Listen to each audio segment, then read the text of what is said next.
किसी नगर में एक धनी व्यापारी रहता था। दूर दूर तक उसका व्यापार फैला हुआ था।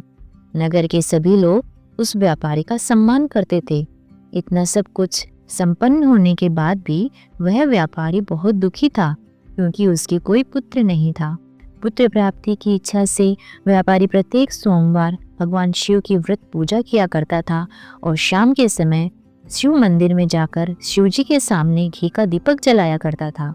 उसकी भक्ति देखकर मां पार्वती प्रसन्न हो गई और भगवान शिव से उस व्यापारी की मनोकामना पूर्ण करने का निवेदन किया। भगवान शिव बोले, इस संसार में सबको उसके कर्म के अनुसार फल की प्राप्ति होती है।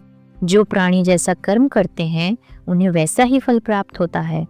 शिवजी द्वारा समझाने के बावजूद मां पार्वती नहीं मानी और उस व्यापारी की मनोकामना पूर्ति हेतु वे शिवजी से बार बार अनुरोध करती रही। अंततः माता के आग्रह को देखकर भगवान भोलेनाथ को उस व्यापारी को पुत्र प्राप्ति का वरदान देना पड़ा।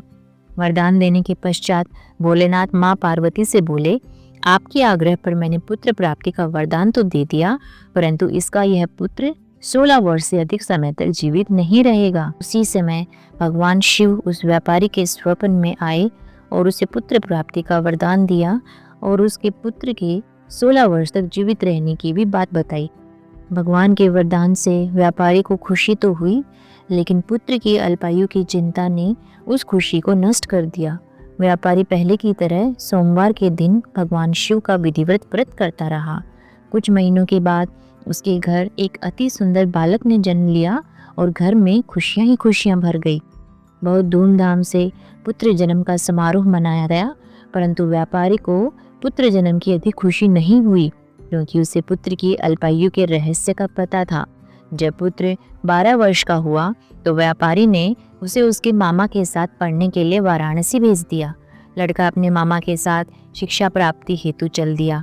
रास्ते में जहाँ भी मामा भांजे विश्राम हेतु रुकते, वहीं यज्ञ करते और ब्राह्मणों को भोजन कराते। लंबी यात्रा के बाद मामा भांजे एक नगर में पहुंचे। उस दिन नगर के राजा की कन्या का विवाह था, जिस कारण पूरे नगर को सजाया गया था। निश्चित समय पर बारात आ गई, लेकिन वर का पिता अपने बेटे के एक आंख से काने होने के कारण बहुत चिंतित था। उसे भय था कि इस बात का पता चलने पर कहीं राजा विवाह से इनकार न कर दे, इससे उसकी बदनामी भी होगी। जब वर के पिता ने व्यापारी के पुत्र को देखा तो उसके मस्तिष्क में एक विचार आया। उसने सोचा, क्यों न इस लड़के को दूल्हा बनाकर राजकुमारी से विवाह करा दूं। विवाह के बाद इसको धन देकर विदा कर दूंगा और राजकुमारी को अपने नगर ले जाऊंगा। वर के पिता ने लड़के के मामा से इस संबंध में बात की। मामा ने धन मिलने के लालच में वर के पिता की बात स्वीकार कर ली। लड़के को दूल्हे का वस्त्र पहनाकर राजकुमारी से विवाह कर दिया गया। राजा ने बहुत सारा धन देकर राजकुमारी को विदा किया। शादी के बाद लड़का जब राजकुमारी के साथ लौट रहा था तो वह सच नहीं छुपा सका और उसने राजकुमारी के ओढ़ने पर लिख दिया, राजकुमारी, तुम्हारा विवाह मेरे साथ हुआ था। मैं तो वाराणसी पढ़ने के लिए जा रहा हूँ और अब तुम्हें जिस नवयुवक की पत्नी बनना पड़ेगा वह कान्हा है। जब राजकुमारी ने अपनी ओढ़नी पर लिखा हुआ पढ़ा तो उसने कान्हे लड़के के साथ जाने से इनकार कर दिया। राजा को जब ये सब बातें पता चली तो उसने राजकुमारी को महल में ही रख लिया। इधर लड़का अपने मामा के साथ वाराणसी पहुंच गया और गुरुकुल में पढ़ना शुरू कर दिया। जब उसकी आयु 16 वर्ष की हुई तो उसने यज्ञ किया। यज्ञ की समाप्ति पर ब्राह्मणों को भोजन कराया और खूब अन्न वस्त्र दान किए। रात को वह अपने शयन कक्ष में सो गया। शिव के वरदान के अनुसार शयनावस्था में ही उसके प्राण पखेरु उड़ गए। सूर्योदय पर मामा मृत भांजे को देखकर रोने पीटने लगा।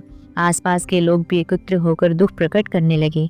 लड़के के मामा के रोने विलाप करने के स्वर समीप से गुजरते हुए भगवान शिव और माता पार्वती ने भी सुने। माता पार्वती ने भगवान से कहा, प्राणनाथ, मुझे इसके रोने के स्वर सहन नहीं हो रहे।